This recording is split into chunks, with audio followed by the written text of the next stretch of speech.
Let's go. All right, cool. Performance testing with K6. So just that I understand, hello everybody. I'm Chris. Paolo's asked me to give you a presentation in performance testing, so basically load testing, stress testing, but also kind of you can use it for many different reasons, but that's what I want to walk through with you guys today. This is going to be both a kind of like a technical, but also kind of the core principles kind of a talk. If any part of this that you guys are like, I'm not sure about, I'll have questions at the end. I want to rush through this as fast as possible so we can have more time for like questions and playing around and etc. etc. All right, let's get started. So the agenda, what is K6, core concepts, anatomy of a test, writing and recording tests, visualization, and then scaling out the test, and then we can have some questions at the end. Okay, so what is K6? K6 is essentially a unit test, but for performance.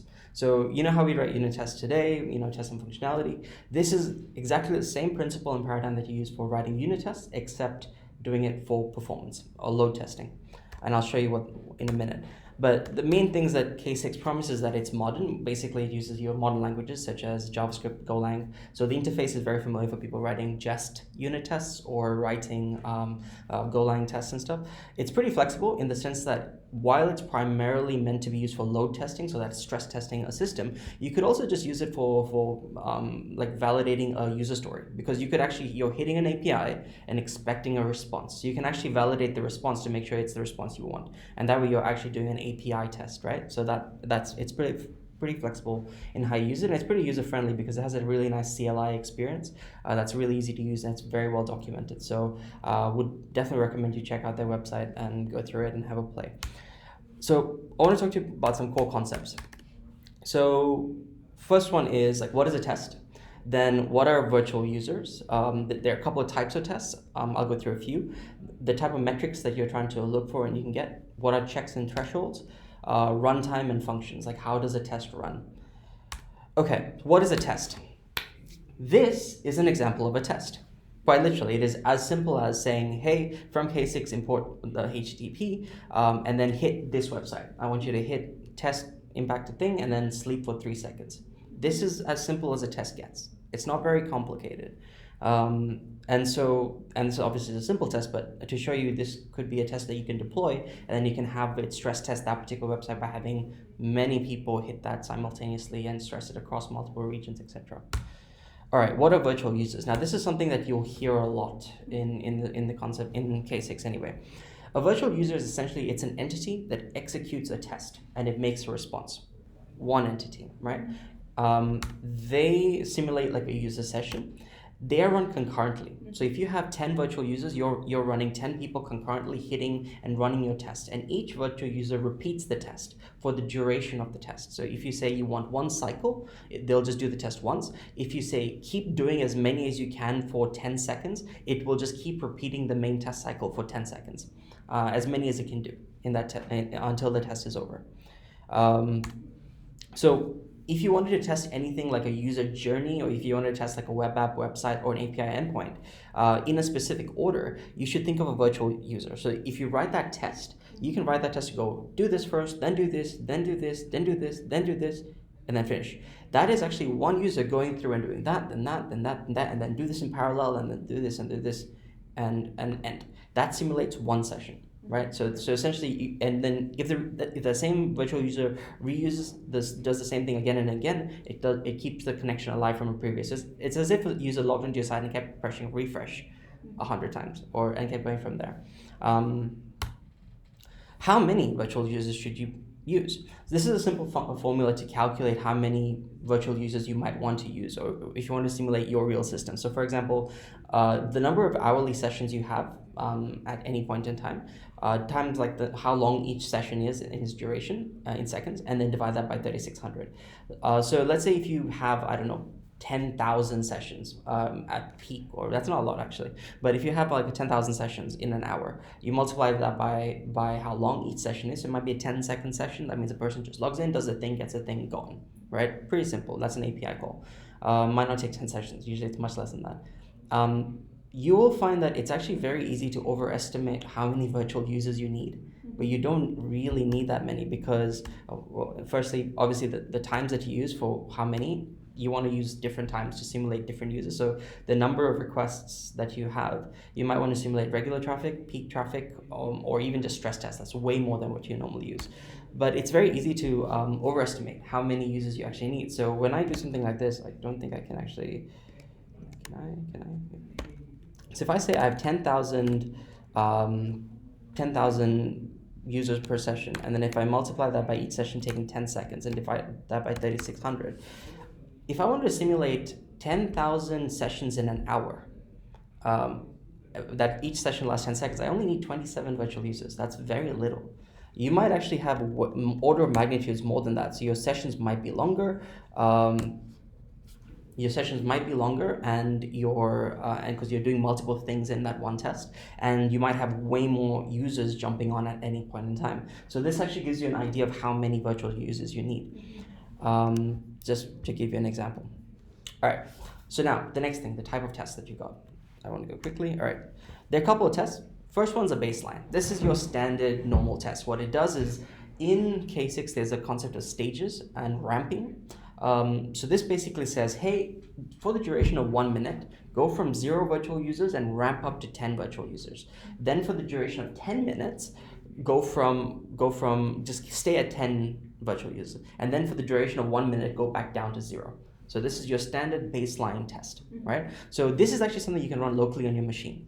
So on your local machine, because your computer, you don't want to have thousands of virtual users on your computer, because your actual physical machine might not be able to handle that. So on your local machine, if you want to just run a test to make sure things are working, you can run a baseline test like this. That's just like a small number of users simulating load and go from there. Then you might want to do something like a load. This is where you're like testing. So for example, I'm going for 5 minutes, I'm ramping up to 2,000 virtual users. Then I'm staying at 2,000 for 15 minutes, so a slightly extended period of time, and then I'm ramping back down. And then the reason I actually started using K6 at a previous place, because I had a case scenario where I was hitting things at one shot very, very hard. So in those situations, I do something like this. I ramp up very quickly to 2,000 users, and I stay at 2,000 users for about 10 minutes. Then I have a spike to 10,000 users very quickly. And then I stay at 10,000 users, and then I spike back down to 0. Because we wanted to simulate this kind of intensity on one of our core systems. So this is a spike test. There are more, and I'd recommend you check the website, but these give you some ideas of what you can use K6 for, right? Metrics. That's pretty small, sorry. But essentially, there are a bunch of standard metrics. So even if you don't actually go and use or create any special metrics, custom metrics, there are standard metrics that come out. And these include things like the HTTP number of requests, how long was each request blocked for, that means before it could actually achieve a handshake, how long it took to look up your DNS, do the DNS lookup, connecting time, how long it took to send, how long it waited for the first byte of data to come back, how long did the whole request take. So this is just like the standard metrics that come out of the box, right? And a lot of times when it comes to performance metrics, this is actually what you want. You want to know for your tests how long it took to do a thing. But the other part is, and they're also well documented. The other part is there are a bunch of custom metrics that you can add, right? So if you want to add a custom metric, for example, in this case, I'm using a counter. I'm creating my own error counter, for example. So this is an error counter because it checks to see whether or not certain text is on the page. See, so I'm actually loading a site, getting back the HTML, and then checking if that certain content I expect is on the page. So I import the special metric, the type of metric, so the counter. I instantiate it, say I'm calling it errors is the type of thing. And I do my test, which is, hey, do a request to that website, and I expect to get this H2, like this content in the H2. And then I add it. If it's not okay, which means that content was not in the H2, add it to my error counter. And then when I actually do my final thing, you'll actually see there's a little errors thing here, the metric that I created, that is now available there as an extra custom metric in the list of metrics that show up at the end of the day, right? So pretty simple. Now, there are a couple of types of custom metrics. These are the 4 types that K6 provides. So you can have counters, gauges, rates, and trends. I'll walk you through them individually. A counter is basically, it's just a cumulative sum. So throughout the course of your test, across all of your virtual users, how many times did the thing happen? So for example, in this case, I'm gonna run a test that adds 1 and adds 2 in the course of this one test that's running one iteration, and you'll see that my counter is 3, right, at the end of the test, because it ran once, it ran one user and ran for one iteration. And so there's 3, because that's the counter. A gauge will give you the last value that was added to it. So it's kind of like a speedometer, right? What's the latest value? That's the one that shows you at that point in time. So in this case, I added 3, 1, 2, and the number that you see is 2 at the end. Then a rate is a bit more interesting because it'll actually tell you from the history of how many times things got added to it, how many of those were successful, how many of those were failing. Right? So in this particular case, true, false, 1, 0, because in JavaScript 1 is true thing, and it'll get a rate of 50%. So throughout the course of this test, it was 50%. And last but not least is the trend. This is interesting because if you say you have a trend add 1 and add 2, it'll actually give you the average, the maximum, the median, the minimum, the 90th percentile, and the 95th percentile of the entire spec of your test across all of your virtual users, right? So these are the 4 types of metrics that you can get. Now, next thing, checks and thresholds. A check is like an assertion. So in a normal test, we have an assertion. The only difference is that when we do our normal unit testing, an assertion, the moment an assertion fails, that test fails. That's it, end of the test, finish. In this case, it doesn't. The check it just returns a true or false. Then you can continue executing on it. It doesn't actually stop the test, right? On the other hand, the threshold is where you can have pass or fail criteria of whether or not this test that you're running passed or failed. And you can use the thresholds to do things like aborting early. So for example, if you've already hit certain, like let's say I give a 10% error rate, or that's pretty generous, but if you give a 10% error rate, the moment you hit like an averaging of 10%, you're like, screw this. Or a counter, for example. If I say I'm only going to allow in the duration of my test 10 errors, or it to happen 10 times. If it happens more than 10 times, just finish. Cut the test, I need to go back and fix something. You can do that with thresholds. Or you can just not do that and let it run continuously throughout. This is useful for rates because rates can even themselves out eventually, right? And then at the end of the thing, it'll tell you whether or not you passed or failed over the course of your test. So let's give you an example. This is a check over here. So what you can see is I'm importing a check, and then I'm running a check. So I'm making my request, and I'm running 2 checks on the response of that request. One is the status 200, and the second one is the body size, that size. So I can run multiple checks at the same time, right? So in this case, I'm running a check that the status was 200 and the body length is this size. This is the size of the HTML that came back. And you can see here, those are my 2 checks. Right, so those are the two checks that you expect to see. This test will just pass. See, the thing about the checks is that the checks do not fail a test. Even if your checks failed, unless you had a threshold that was like, no, this is the threshold I'm using, the test will pass, right? So I'll give you a different example. Over here now, for example, I have a threshold here. This is a threshold. I'm saying that this test fails if my error rate is, so as long as my error rate is less than 10%, I'm okay. If my error rate is more than 10%, I'm failing this test. So now in this case, I'm going to a fake website, which doesn't exist. Therefore, I'm going to get like 100% error rate. So as long as my errors, as long as my errors is my errors metric, which I've created with my own custom error rate over here, as long as that thing is less than 10%, it'll pass. So even if some of my checks failed, if I had like 1 check, which means like 5% of my things failed, that's okay. I'm okay with that. My test is passed. But if more than 10%, so this is what you use to actually fail a test. Cool. Anatomy of a test. So I showed you a very simple one, but there are more parts to it, obviously, as you can imagine. The first part is initializing any code, right? So this is actually the anatomy of a test. The first part is you import things like your rate and your counter. You do your imports and you actually set up those counters, for example. Then you have your options. So your options allow you to do things like, setting up thresholds and setting up how many virtual users, etc., etc., etc. You can also do this in the CLI. So you can skip this part and doing it in the test. You can actually pipe it in through the CLI. So that way you can change it for different environments if you want to. Then there's some setup code. This is optional again.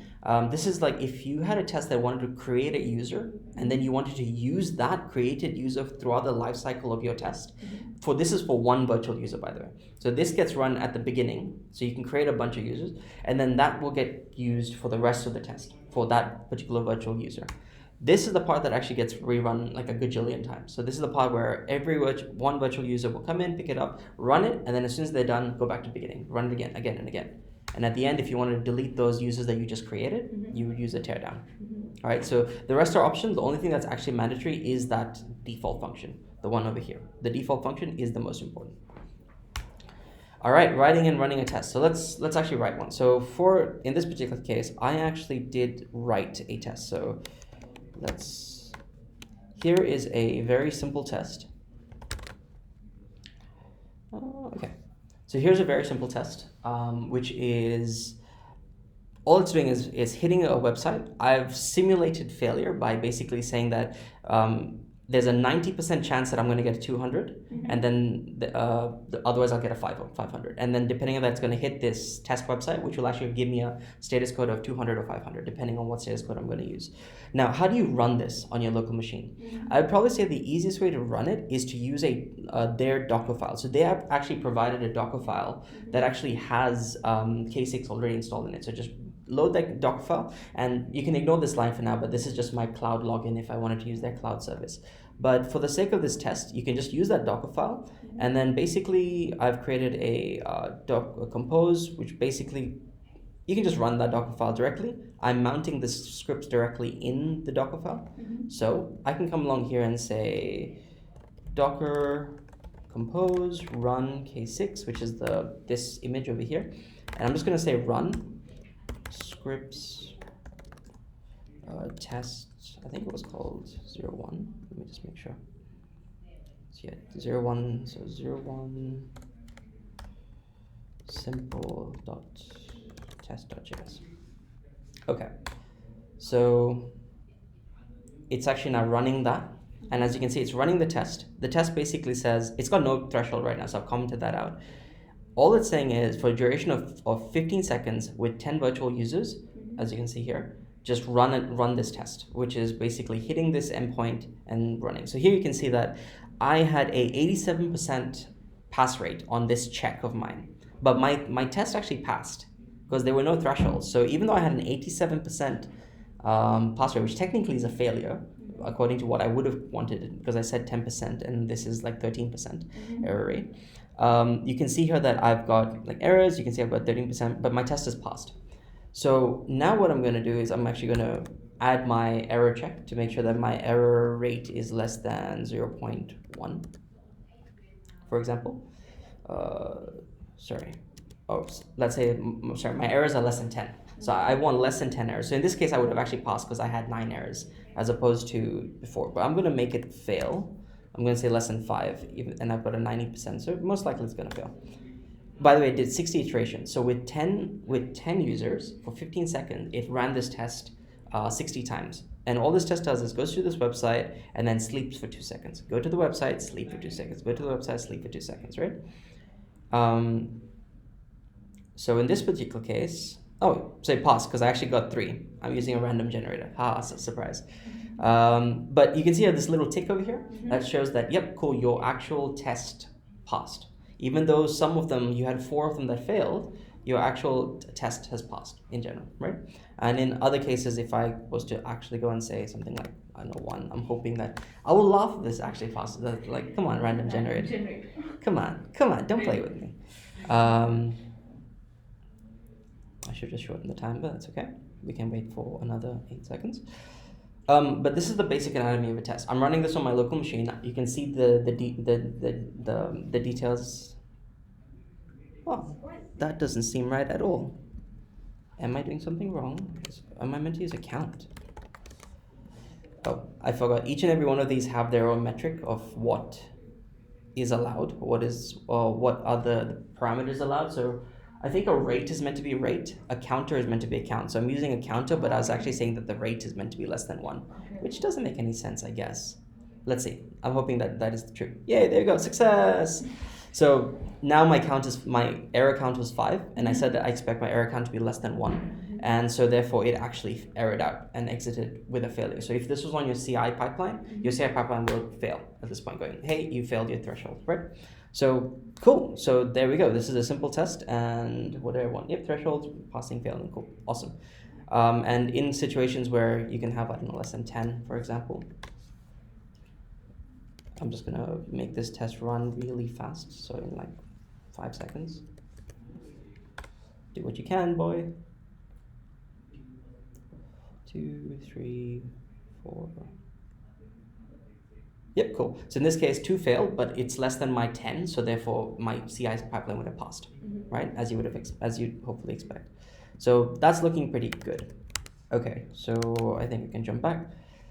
So now this is actually manually writing the tests. But you might not want to manually write the test, because if you're like, let's say, loading a website, that website loads the actual HTML, it loads a bunch of other scripts. You'd have to write all of that yourself. Or, some of them are actually a bit more complicated, like GraphQL, for example. The payload is not as simple as you might think, and in our case, we use that. So how do you do it in those situations? Well, thankfully, they actually have a Chrome extension that allows you to record this. So why don't we actually try that out? So I'm going to come here. So there's a website here that it gives me a get and a delay. I've got the Chrome extension installed. So all I'm going to do is I'm going to start recording, refresh this page, and then I'm going to stop. And now what it's going to do is it's actually going to go to, so Load Impact is the people that created K6. So I've got an account with them. So it's actually going to process the script that all the requests that got loaded, and it's going to actually create. So I'm just going to test this test delay. Save. So you can see here that they've created a script for me that basically loads that particular URL. So it'll load that URL with these particular params, which is my user agent of my browser, all of those things that you need. And then it waited for about 2.9 seconds, because apparently that's what I did. And then it loads the favicon, because it is a website, right? So this actually, and then you can take the script and you can delete stuff. So you can delete it and modify it and do some checks on top of this to make sure you get expected values, etc., and stuff like that. This applies as well to GraphQL. So for example, if I was to use this is the GraphQL Pokemon public GraphQL endpoint. I can come along here, I can say start recording. I can then run my GraphQL query, which is this one. I can then stop recording, and now it is actually running, it'll just create you a script that actually ran that GraphQL query, which I loaded. So then this is PokeGQL. So here is the GraphQL query. So this is the literal post request with the entire query that I ran to the URL that I ran, and with all the other params. And this is guaranteed to give you that outcome that you want. So this saves you from having to write that yourself. So you can actually just log into an account. You can actually just record the whole session and just log into an account, go through, load some stuff, and then close, and it will actually record everything that the user would have done. This actually becomes more interesting for things like a website, for example. So because when you load a website, as I just now did, you're not just loading the website alone, but you're also loading all of its assets. So if you wanted to truly simulate all of that load, you would actually do wiki. You'll see that it actually has all the requests for all of the favicon, the images, the SVGs, the JS, everything, and it batches all of them into a batch, into an array, and then does them all in parallel. So simulating the amount of load that you would actually get when you were to load a website. Right, so you can use this tool to actually make it easier for you to actually record tests and the like. I assume I haven't tested it with authorization headers. You could try that, but I'm assuming it probably will. Cool. Alrighty, so that is the recorder. So we just did a demo for that. Now, visualization. So this is all nice and cool, and you've seen the little output that it provides in the console. But you might actually want to visualize your tests a little bit better, like in graphs and stuff. So they've actually provided us with the ability to import stuff directly into, say, Grafana. So you can actually import stuff into a locally running InfluxDB. So they've actually got this set up for you. I've simulated that exact setup. So what I'm going to do is I'm going to set up a dashboard for us to visualize the results from our tests. So I'll come along here, and in here I've got, so I'm just going to docker compose up Grafana and InfluxDB. So I've already got those images locally, and I've set it all up for you. Actually, I want to run them detached. So it spins it up, but it's detached, it's running in the background. So what that does mean is if I come to my localhost 3000, I have Grafana. Yay! It's running on my local machine now. Now you'll notice that you don't actually have any dashboards, which is normal. So you can go and create a new dashboard. You can import a JSON model, and I've provided you with a already pre-configured JSON model for your Grafana dashboard that you set up. And now you have a Grafana dashboard with basically a lot of check metrics that you might want to use for visualizing your errors. So why don't we go and have a play with that now? So what I'm going to do now is I'm going to come here and use our good old test friend over there. It's running for 15 seconds, count less than 10, blah, blah, blah. All this is fine. It's using the count and sleep. Okay, cool. So now what I'm going to do is in my Docker Compose, for my case 6, I'm going to set an environment variable to say, hey, output the results of your case 6 when it's running, output the results to my InfluxDB. Right, so I've got InfluxDB running on my machine, output the results to that InfluxDB. So now what's going to happen if I run my script, you can see here that it is outputting my results to InfluxDB. And if I come here, you can see I'm starting to get results. So you can actually visualize. So this is last 5 minutes. Let's make it last 1 minute because my tests are really short. And here you can see, so you can see how many checks are happening per second. You can see that I had a straight consistent 10 users per second. You can see the requests duration, so you can see the maximum, minimum. You can see that I had a spike here for some reason. You can get a blob analysis of kind of like, on what range of most of your requests. And you can see that over here, my connecting time was very high in the beginning, but it was very slow after. And the reason is because from the moment the virtual user is connected, that's the initialization cost, but from that point onwards, it uses the same connection. So it has keep alive. You can configure it to turn that off if you want it to keep reconnecting every time that it does it. That's entirely up to you. So what I'm going to do now is I'm actually going to run a second test, for example. So here's a smaller test. Whoa, that's pretty big. Let's not do that. No, it's not. So here's a smaller test, right? This test is basically going to do the staging that I spoke about. So it's going to ramp up to a certain number of users, stay at a certain number of users, and then go back down, right? So doing this kind of a test is where it gets pretty cool, because you could then run the test. So you can see it's going to start feeding that data in. Now you can actually start to see as it runs the test. I start with 1 user, go to 2 users, and I'm just ramping up slowly. And you can see my errors as well, how many errors I'm getting per second. You can see how many requests, how many checks I'm making per second, and like how many requests got blocked. So you can see here, each time a new virtual user got spun up, there was a connection time cost. And then from that point onwards, it's flat because it's back to normal. So here you see, so it ramped up the users. You can see how many, and as I'm ramping up users, you can see that the number of errors are increasing because it's a randomized, and the more users you have, the higher the chance of errors. And same with my number of checks, because as I ramp up more users, more checks are happening simultaneously. So this is like a 1 minute test, and this is running on my machine. Like pretty simple, pretty easy, and just like that, because that was a clean slate. I had nothing on my computer. I was able to spin up Grafana, InfluxDB, create a dashboard, and then run your test locally again, output it to it, and now you've got actual visual data that you can give to your team going, hey guys, this is kind of the ballpark metric that you're in.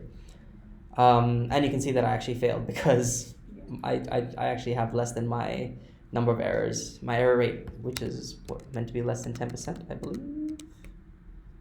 Sorry. Yep, so my error rate is meant to be less than 10%.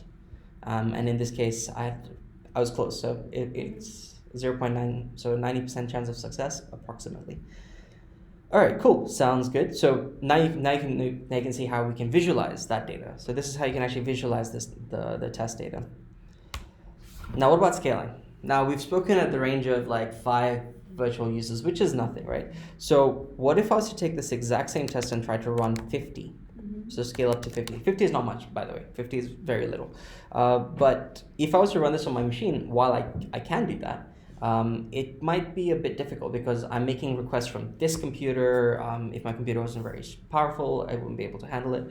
So this is where you can use the tools that the load impact guys, the guys who built this, they actually have a cloud version of this where you can actually deploy and have the test run on their infrastructure across multiple regions. So you can simulate load from multiple regions simultaneously.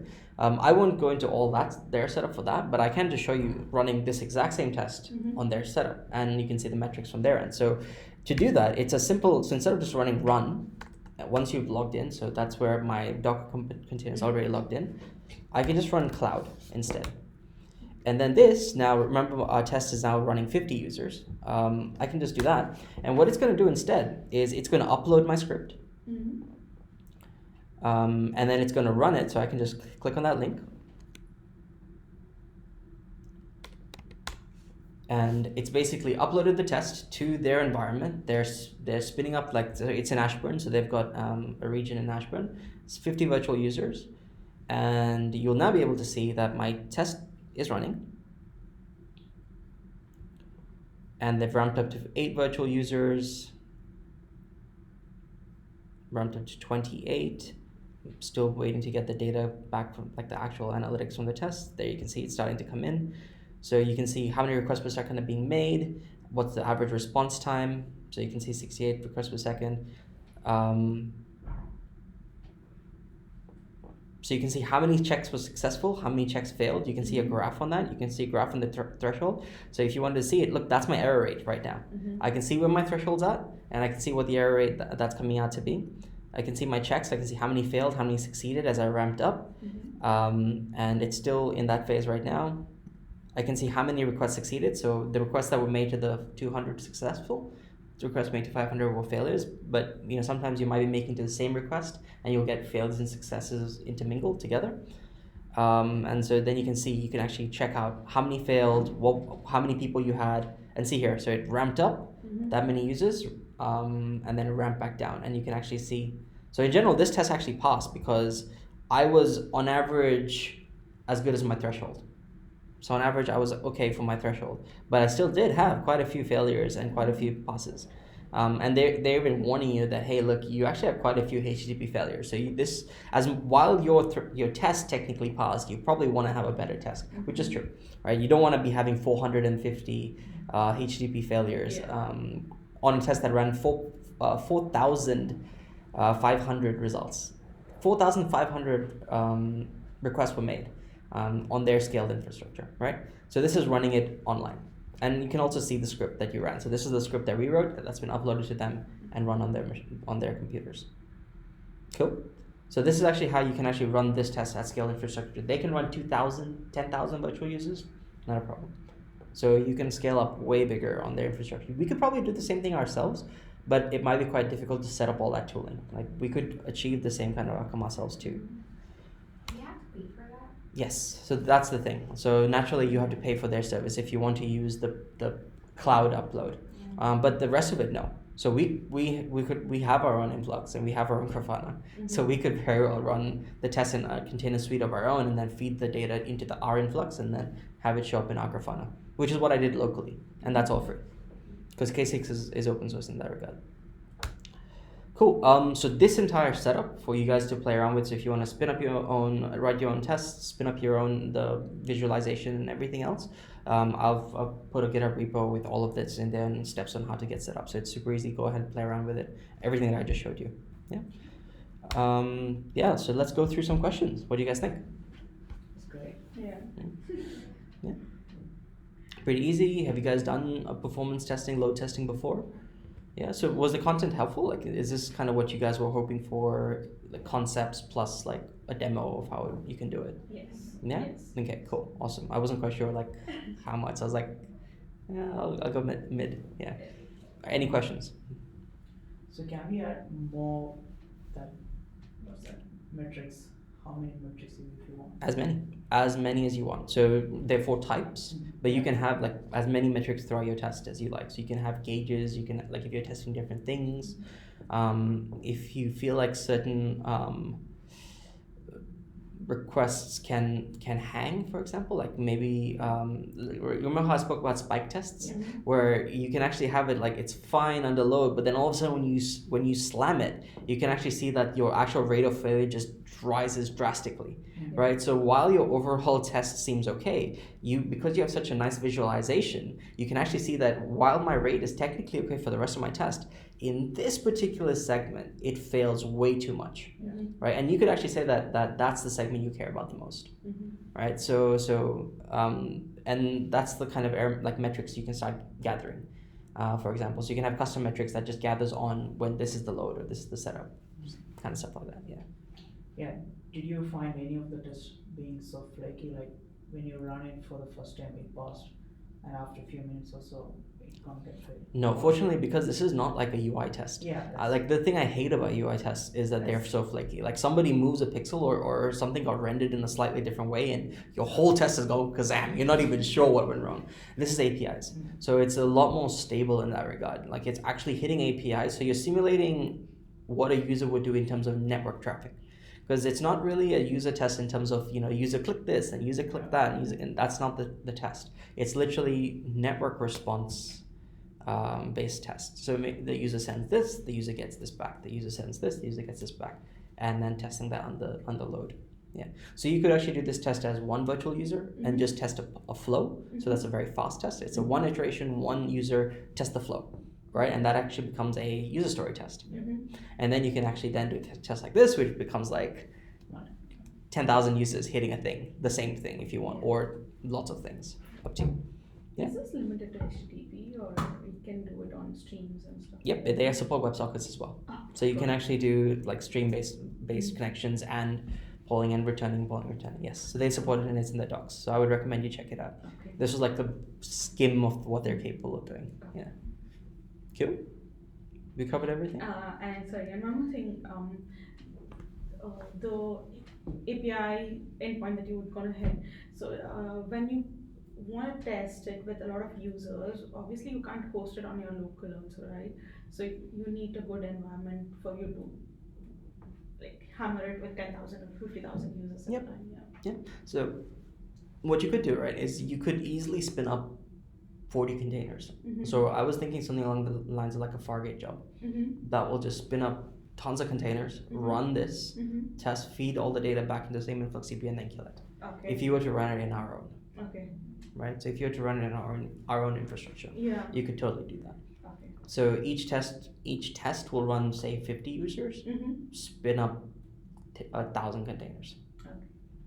Right, and then feed all the data back in. I'm sure there must be some stuff for orchestrating it, but we can figure it out. Yeah. Okay. Do you think there would be a whitelisting issue with, because it's like you're putting it on the cloud and you're asking you to hit our endpoint from there. So I'm thinking, could there be a whitelisting issue? No, because it's on our. Oh, sorry. So if you were to use their stuff, yeah. If you were to use their stuff, we would have a partnership with them for sure. Okay. Like we won't just like willy-nilly just use their software for no reason. Like we'll definitely set up a proper like service level agreement with them, and then we'd use them. So I would not recommend just like willy-nilly, hey, let's just use their stuff and go for it. Like you'd need to talk to Mark Liu, you need to talk to a bunch of people, microartists and stuff included, if you were to use them like at that level. Okay. From at a smaller level for testing, like just testing things simultaneously. The number of times I've seen systems designed so badly that if 4 people get on there at the same time, like at the same time, it screws up. Like forget 100,000, like just 4. I was like, how are you guys in business? But yeah, so it actually is a valid test. Yeah, cool. Any questions on the phone or? She'll message. I No. She can hear us. Fantastic. Cool. Alrighty, I think I'll call that should be it. Thank you so much.